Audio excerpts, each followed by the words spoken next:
শুনছেন মায়ের গল্প।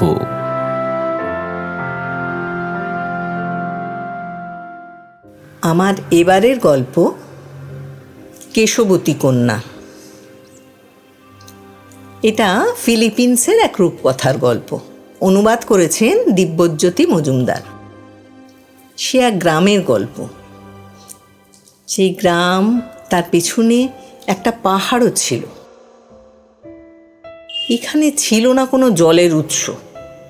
জলের জন্য গ্রামবাসীকে দূরের পাহাড়ের ঝর্ণার থেকে জল নিয়ে আসতে হতো। সাধারণত যখন বৃষ্টি পড়তো ওরা বৃষ্টির জলটাকে ধরে রাখতো, কিন্তু যে বছর বৃষ্টি হতো না তখন তাদের ওই দূরের পাহাড়ের ঝর্ণাটার উপরই তাদের নির্ভর করতে হতো। সেই জন্য গ্রামে চাষবাসও হতো না। আমি এই গ্রামেরই একটা মেয়ের গল্প বলবো। মেয়েটার মেঘের মতো চুলের ঢাল, তাই তাকে গ্রামের লোকে সবাই কেশবতী কন্যা বলে ডাকত। মেয়েটা খুব ভালো মেয়ে, সবার জন্য তার চিন্তা। তার বাবা ছিল না, এক বৃদ্ধা মা আর এক পাল শুয়োর, এটাই তার সংসার ছিল। ভোরবেলা উঠে সংসারের যাবতীয় কাজ সে নিজে একাই করত। ঝুড়ি নিয়ে সে পাহাড়ে উঠে যেত, সেখান থেকে ফল মূল কচু এই সমস্ত তুলে নিয়ে আসতো ওই শুয়োরদের এবং তাদের নিজেদের খাওয়ার জন্য।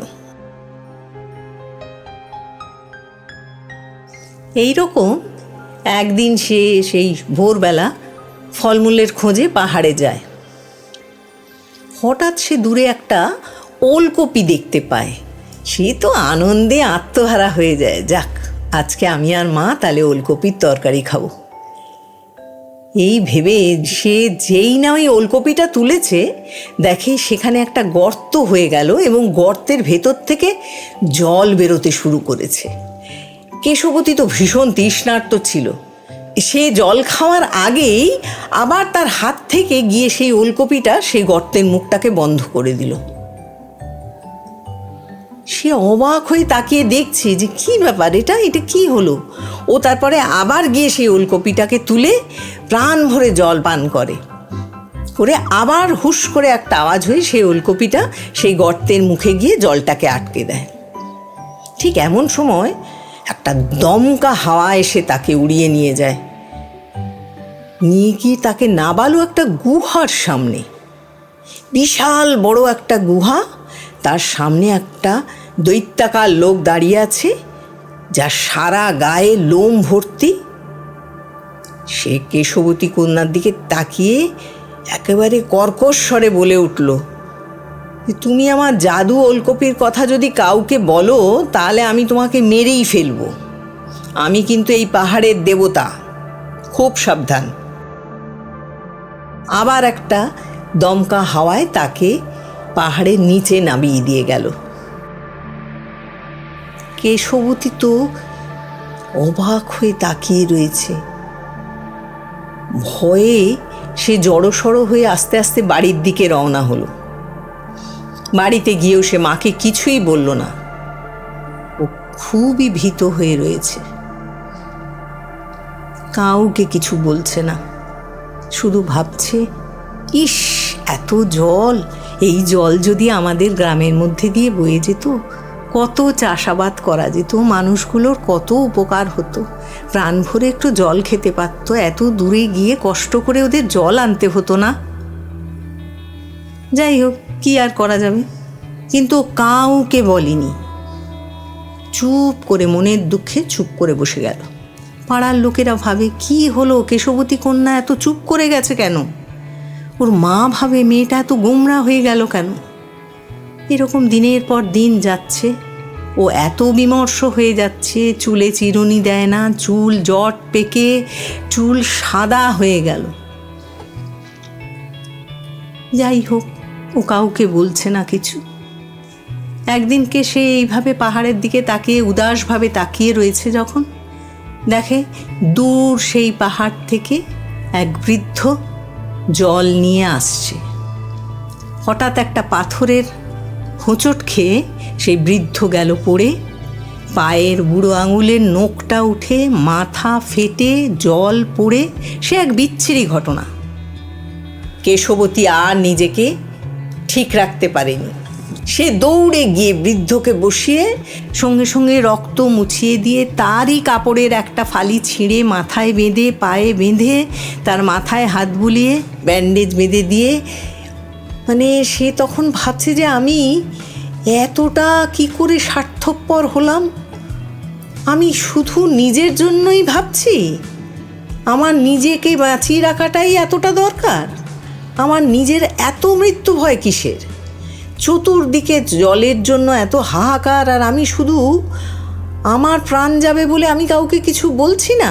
না, আমি আর শুনবো না, আমি আর চুপ করে থাকবো না, আমি এবার সবাইকে বলবো। বলে সে ওইখান থেকেই চেঁচাতে আরম্ভ করেছে, গ্রামবাসী শোনো, এই পাহাড়ের ওপর জল আছে, তোমরা শিগগিরই এসো। যেই না ও ডাক দিয়েছে সঙ্গে সঙ্গে প্রচুর লোক একসঙ্গে জড়ো হয়েছে।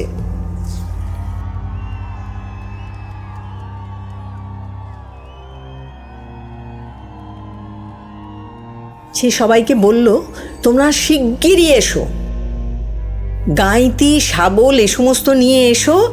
আমরা এই পাহাড়ের ওপর একটা ওলকপি আছে, সেই ওলকপিটাকে তুলে নেবে আর সঙ্গে সঙ্গে ওলকপিটাকে কুচি কুচি করে কেটে ফেলবে, দিয়ে ওইখান থেকে দেখবে প্রচুর জল পাবে। সেই জল আমাদের গ্রাম বেয়ে কত দূর বইবে, তোমরা সবাই মিলে এসো। বলে গ্রামের সবাইকে নিয়ে সে সেই পাহাড়ের ওপর উঠেছে। ঠিক সামনে গিয়ে দেখে সেই ওলকপি, সেই ওলকপিকে তুলে কুচি কুচি করে কেটে দূরে ছুঁড়ে ফেলে দিয়েছে। দিয়ে ওরা সবাই দেখছে গল গল করে জল বেরোচ্ছে। এরই মধ্যে হঠাৎ আবার সেই একটা দমকা হাওয়া কেশবতী কন্যাকে সেই হাওয়া তুলে নিয়ে উড়িয়ে সেই ভয়ানক গুহার সামনে হাজির করেছে।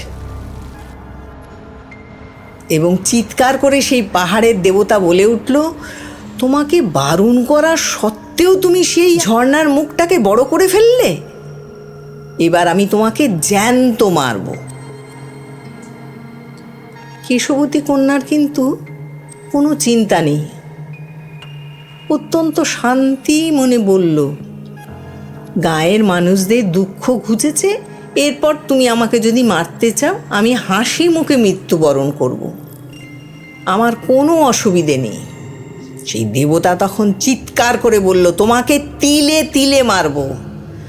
ঝর্ণার নিচে যে পাথরটা আছে সেই পাথরের ওপর তোমাকে শুইয়ে দেব, আর পুরো ঝর্ণার জলটা তোমার বুকের ওপর পড়বে, এইভাবে তুমি মৃত্যুবরণ করবে।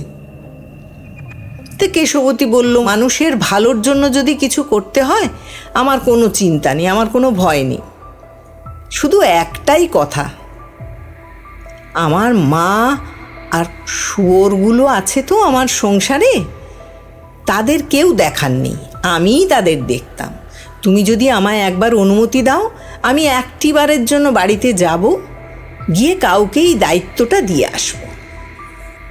পাহাড়ের দেবতা তখন বলল, ঠিক আছে, সে তুমি যেতে পারো, তবে যদি তুমি না আসো তাহলে জেনে রেখো প্রত্যেকটি লোককে আমি পিষে পিষে মারব। আর তুমি এসে আমার কাছে ওপরে আসার দরকার নেই, ওই যেখানে ঝর্ণার জলটা পড়ছে ওইখানে নিজে শুয়ে পড়বে, তাহলেই হবে, আমি সমস্ত কিছু জানতে পারবো। মাথা নেড়ে কেশবতী বাড়ির দিকে রওনা হলো। তার তো মনের মধ্যে উথাল ফাতাল করছে, আমি মাকে কি করে বলবো, মাকে তো এটা বলা যাবে না। যাই হোক, সে বাড়ি ঢুকে মাকে বলল, মা, এই যে আমি পাহাড়ে যাই ভোরবেলাতে, আমার কয়েকটা মেয়ে সই হয়েছে, তাদের খুব ইচ্ছে আমি তাদের সঙ্গে কয়েকটা দিন কাটিয়ে আসি, আমি যাব মা? মা তো দেখেছে এতদিন ধরে মেয়ে এত মন মরা হয়েছিল, মা একদম অতি উৎসাহে বলল, নিশ্চয়ই যাবি, কোনো চিন্তা নেই, একদম তুই ঘুরে আয়, নিশ্চিন্তে থাক, আমরা ঠিক থাকতে পারবো। তা প্রতিবেশী এক কাকিমাকে তার দায়িত্ব দিয়ে কেশবতী রওনা হলো পাহাড়ের দিকে। কিছুটা হাঁটার পরই একটা বড় বট গাছ। সেই বটগাছের তলায় গিয়ে কেশবতী বসে বটগাছকে বলল, এই আজকেই শেষ তোমার এখানে বসা, আর তোমার কাছে আমি বসতে পারবো না, এটাই আমার শেষ দিন, আমি যাচ্ছি পাহাড়ের ওখানে। ঠিক এই সময় হঠাৎ পেছন থেকে একটা বুড়ো তার সামনে এসে দাঁড়ালো। তার মাথা ভর্তি সবুজ রঙের চুল, সবুজ দাড়ি, জামাটাও সবুজ। সে তাকে জিজ্ঞেস করলো, কোথায় চলেছ? কেশবতী কোনো রকম উত্তর দিল না। সে এগিয়ে যাচ্ছে পাহাড়ের দিকে।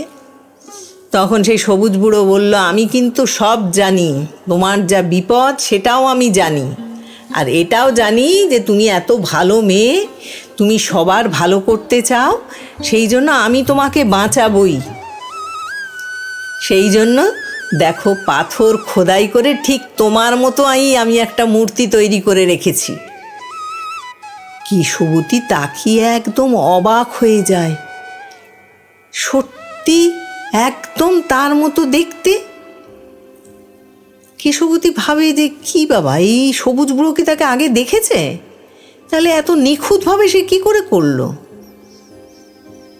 তখন সেই বুড়ো কেশবতীকে বলে যে একটাই ব্যাপার, এই পাথরের মেয়েটার মাথার কোনো চুল নেই, এই চুলগুলো তোমার মাথার থেকে ছিঁড়ে ওকে দেব, তাহলে পাহাড়ের দেবতা এটা বুঝতেই পারবে না যে এটা পাথরের কেশবতী কন্যা। যাই হোক, এই বলে সে কেশবতী কন্যার চুলগুলো ছিঁড়তে লাগলো। অসহ্য যন্ত্রণা। কেশবতী কিন্তু কুঁকড়ে গেল, কিন্তু একটা ফোঁটা আওয়াজ করলো না। সেই সবুজ বুড়ো ওই চুলগুলো পাথরের মূর্তিতে লাগাতেই সেটা একদম আটকে গেল, আর একদম হুবহু কেশবতীর মতোই লাগছিল। বুড়ো এবার সেই মূর্তিটাকে নিয়ে ঝর্ণার দিকে এগিয়ে চলল। খুব কষ্ট করে সবুজ বুড়ো ওই পাথরের মূর্তিটাকে নিয়ে গিয়ে ঠিক ঝর্ণার জলের নিচে শুইয়ে দিল। কেশবতী ওই সবুজ বুড়োটাকে দেখছে আর ভাবছে, কি কষ্টটাই না করলো বুড়ো তার জন্য। তার মাথায় হাত দিয়ে দেখে তার মাথায় খোঁচা খোঁচা, ওই দাড়ির মতো খোঁচা খোঁচা চুল বেরিয়েছে। উমা, আর কিছুক্ষণ পরে দেখে উমা চুলটা আরো বড় হয়েছে। তার আর একটু পরে দেখি, বাহ, চুল বাড়তে বাড়তে একদম মাটিতে গিয়ে ঠেকেছে। সে কিছুটা হাঁটতে হাঁটতে আমার গিয়ে থামলো, সেই বটগাছের তলায় এসে থামলো। দেখে সবুজ বুড়ো তখনও ফিরছে না। এই সময় হঠাৎ গাছের পাতাগুলো নড়ে উঠল, আর কি যেন বলল, দেখেছ তো? আমরা পাহাড়ের দেবতাকে কিরকম বোকা বানিয়েছি। তুমি নির্ভয়ে বাড়ি যাও কেশবতী, আর কোনো চিন্তা নেই। আস্তে আস্তে সবুজ মাঠের ওপর দিয়ে কেশবতী নিজের বাড়ির দিকে এগিয়ে গেল। শুনলেন মায়ের গল্প।